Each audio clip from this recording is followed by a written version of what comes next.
Umabot ng mahigit 400,000 pesos ang hospital bill sa pagpapa-ospital ng mister ni Leonora nang putulan ng paada sa komplikasyon sa diabetes at ma-stroke pagkatapos ng operasyon noong nakaraang Nobyembre. Nang ibawas na ang personal insurance, PhilHealth at PWD discount, may natira pa ring 65,000 pesos. Inutang na ito ni Leonora at binabayaran hanggang ngayon kada sweldo. Bakit pagka may sakit ka na, pinapahirapan ka para sa bill. Samantalang pag wala kang sakit, nung may trabaho ka, nandyan yung tax. Yung PhilHealth, one-time deduction lang naman po yun eh. Tapos napakaliit pa. Nagulat nga ako dun sa bill namin, mas malaki pa yung discount ng PWD. Walang binabayaran ng 80 anyos na si Magno Galgana kung nako-confine siya dahil sa sakit na COPD. Pero bilang outpatient, nagdarasal na raw siyang may makatulong sa kanya. Kahit kasi may discount, mabigat pa rin ang kailangang bayaran para sa check-up, laboratory at gamot. Mahirap talaga. Lalo na sa kamukha ko na isang senior.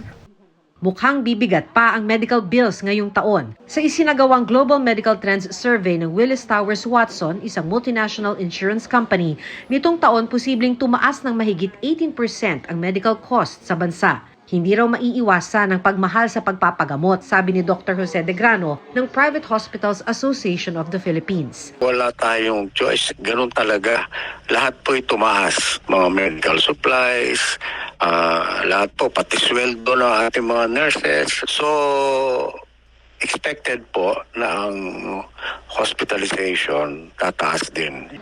Para sa PhilHealth, makakatulong dapat ang pagtaas nitong Enero ng 50% sa case rate ng nasa 9,000 PhilHealth packages.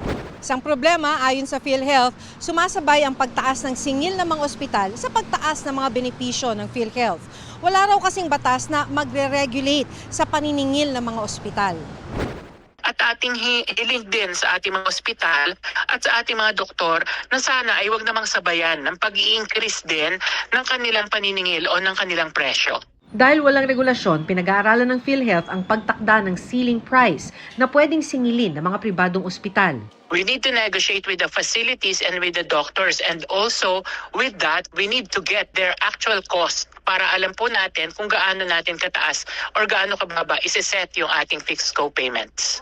Pero sabi ng Department of Health, dapat lang magpakitang gilas ang PhilHealth. Sa ngayon daw, mahigit 40% ng gasto sa pagpapagamot sagot ng pasyente. 10% lang ang naibabawa sa hospital bill dahil sa PhilHealth. Mas mataas pa ang nakukuhang tulong ng pasyente mula sa medical assistance ng DOH.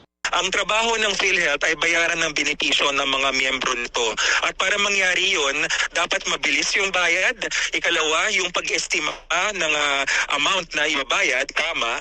Sana nga raw may magbago, sabi ni Leonora. Dahil nang mabaon sa utang dulot ng hospital bill, halos hindi na niya mabili ang mga gamot na kailangan ng kanyang mister. Sa totoo lang, dinadaya ko na yung gamot niya. Meron siyang 3 times a day, twice a day ko na lang. Meron siyang twice a day, once a day na lang. Dinadaya ko lang para lang siya makainom. Sandamakmak yung reseta niyan eh. Para sa GMA Integrated News, Maki Pulido, nakatutok, 24 oras.